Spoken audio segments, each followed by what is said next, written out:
Okay, so now we got our first 3 pictures here, and we're going to add a link to this button first, but first we're going to label it. So we're going to double click it and you'll see the cursor pop in, right? And I'm going to type in font space. Okay, so there, now that I have font space selected, and I'm going to now highlight over the font space just like you would any program, and you'll see this little sub menu pop up, and we're going to turn that to black, automatic black, right? So we got a good little distinguishable color. One of the other things I'm going to do too is I'm going to turn it bold. I don't know if I say to do that in the book, but I'm going to turn it bold. And then I'm going to center it too. So now we have it centered, bold, and on the button, right? Okay, so that's the first step. Boom. Next thing we're going to do is I am going to open up a Google Explorer. I'll put it on screen here in a second. So here's Google. Right, I'm going to put it on screen. So with Google on screen, I'm going to go ahead and type in www.fontspace.com. That's going to bring up this website here. I'm not trying to plug FontSpace by any means, but this is what I use for a bunch of different stuff, right? So, for example, if you want to create, and this is a little bit bonus, I don't talk about this in the book. So, if you wanted to create like a signature, you can type in signature right there in the fonts, and you can type in your name, and you'll have all these different signatures that you can choose from, right? You can change the colors to match whatever you want it to match. And then from there, you can attach that image, copy image to clipboard.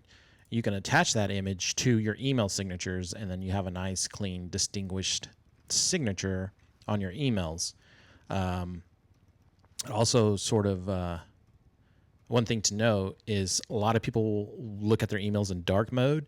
So if you're going to do this and you have black signature in dark mode, you're not going to be able to see the signature unless you have it over something that would contrast that color.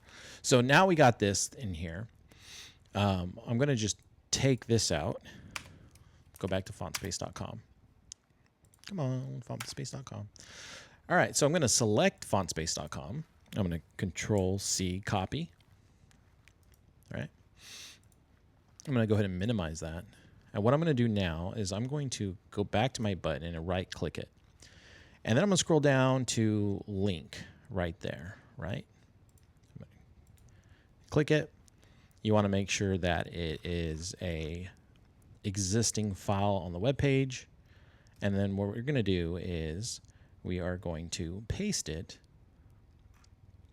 Control V. We're going to paste it right there in the address. Okay.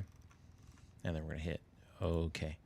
So what that should do now, let's pull the web page back up. Well, actually, I can't unless I double screen it like this. Where are you at? So now what it'll do is I can click it, and it's going to open up the FontSpace website, right? It opened up another tab. And to better get a view of this, I'll switch it back to Google, and I will click it, and there it goes, right to FontSpace. So there you have it. So now we got our first button, and it goes to FontSpace.